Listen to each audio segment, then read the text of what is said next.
Hello friends, welcome to update with English में आप सभी का बहुत बहुत स्वागत है।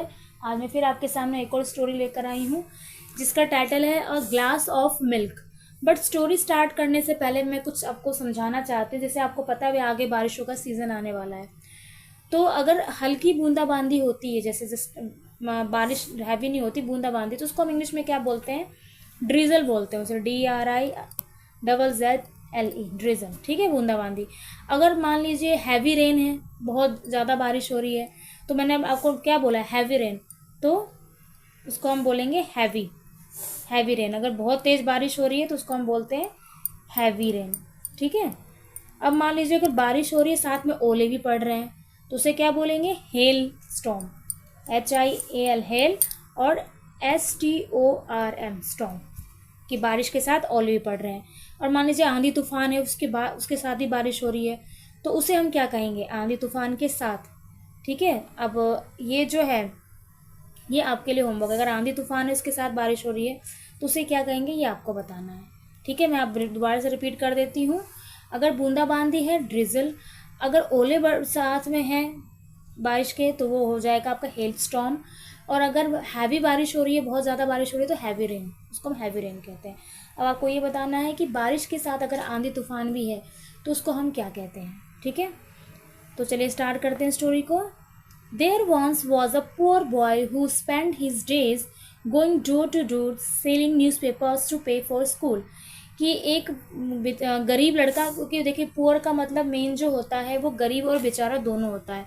अब ये डिपेंड करता है अकॉर्डिंग टू सेंटेंस कि हम उसको किस तरह से लेते हैं, कि पुअर को हम कब बेचारा ले रहे हैं और पुअर को हम कब गरीब ले रहे हैं। यहाँ पे अकॉर्डिंग टू सेंटेंस अगर हम जाएं तो पुअर का मतलब यहाँ पर गरीब से है। ठीक है, कि वो क्या करता है? वो डोर टू डोर, यानी लोगों के दरवाजे से दरवाजे जाता है और न्यूज़पेपर को सेल करता है। क्यों, किस लिए करता है? अपने स्कूल के जो खर्चे हैं उसको पे करने के लिए, स्कूल की फीस देने के लिए। One day as he was walking his route he started feeling low and weak. कि एक दिन जब वो रूट पे जा रहा था तो वो बहुत लो फील कर रहा था। लो फील इसलिए कर रहा था क्योंकि उसने खाया हुआ नहीं था, वीक था, कमज़ोर था। अब देखिए, ये तो आपको पता ही है बट फिर भी मैं इसको बता देती हूँ। वीक, WEAK, वीक, इसका मतलब होता है कमज़ोर। और WEE वीक, इसका मतलब होता है वीक यानी सप्ताह। जैसे एक सप्ताह में 7 दिन होते हैं, इस तरह से। ठीक है, आगे बढ़ते हैं।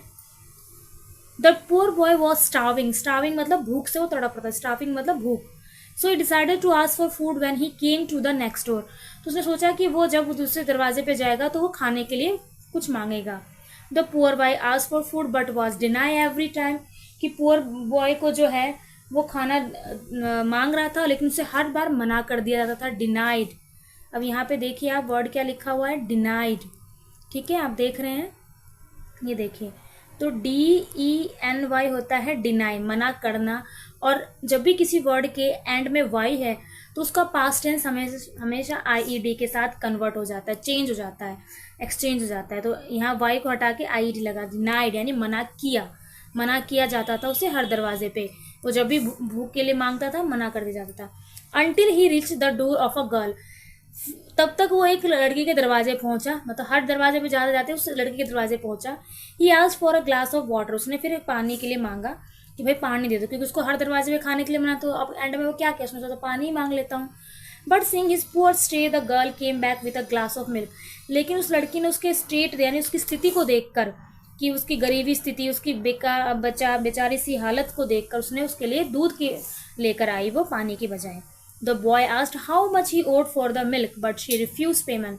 फिर बॉय ने कहा कि इस दूध के कितने पैसे हुए, तो उसने मना कर दिया पैसे लेने से। Years later the girls who was now a grown women fail सिक। कि काफ़ी सालों बाद जो लड़की, जो अब एक औरत बन गई थी, वो बीमार पड़ गई। She went from doctor to doctor but no one was able to cure her. वो उसने हर एक डॉक्टर को दिखाया, लेकिन कोई भी उसकी बीमारी का इलाज को पता नहीं कर पा रहा था, कि इसको एग्जैक्ट बीमारी क्या है, उसका इलाज क्या है, वो नहीं कोई कर पा रहा था। Finally she went to the best doctor in town. और ऐसे ही वो पहुंची एक बेस्ट डॉक्टर के पास, ठीक है, इन टाउन में। The doctor spend months treating her until she was finally cured. Doctor ने महीने लगा दिए जब तक कि वो ठीक ना हुई। Despite her happiness she was afraid she couldn't afford to pay the bill. लेकिन अब वो ठीक तो हो गई, लेकिन उसे खुशी नहीं थी, क्योंकि उसको ये था कि मैं ठीक तो हो गया, अब मैं पैसे कैसे पेमेंट करूँ, कैसे दूँ मैं। But when the hospital handed her the bill, it red paid in full with a glass of milk.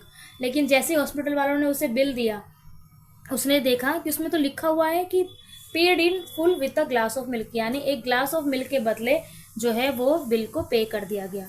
ठीक है, तो उसे याद आ गई उस लड़की को कि अच्छा ये वो लड़का है जो कि जिसने मेरा इलाज किया, जिसको मैंने कभी कुछ सालों पहले या बहुत सालों पहले ग्लास ऑफ मिल्क दिया था। तो मोरल ऑफ द स्टोरी क्या है? No good deed goes unrewarded. मतलब आपकी जो अच्छाई है वो अनरिवॉर्डेड नहीं जाती, यानी उसको इनाम ज़रूर मिलता है। जैसे उस लड़की को इनाम मिला कि जब उसको ज़रूरत थी तो उसने मदद करी एक लड़के की, और जब आप उसे ज़रूरत पड़ गई है तो उस लड़के ने उसकी मदद करी। तो इसलिए इस स्टोरी का मोरल है नो गुड डीड गोज अनरिवॉर्डेड। ठीक है, यानी जो आपकी अच्छाई है वो अनरिवॉर्डेड नहीं हो सकती, उसको रिवॉर्ड मिलता ही मिलता है। तो चलिए स्टार्ट करते। तो ये थी आपकी स्टोरी। मिलते हैं फिर नेक्स्ट वीडियो में, क्योंकि इसके वोकैब कोई टफ है नहीं। ठीक है, जो मैंने आपको वर्ड्स अभी बताए थे रिलेटेड टू रेन, आप ज़रूर उसको रिकॉल कीजिएगा एंड ज़रूर मुझे बताइएगा कि आंधी तूफान अगर है बारिश के साथ उसे हम क्या कहेंगे। नहीं तो मैं नेक्स्ट वीडियो में उसका आंसर आपको दूंगी। तो चलिए मिलते हैं नेक्स्ट वीडियो में। Till then take care, bye bye.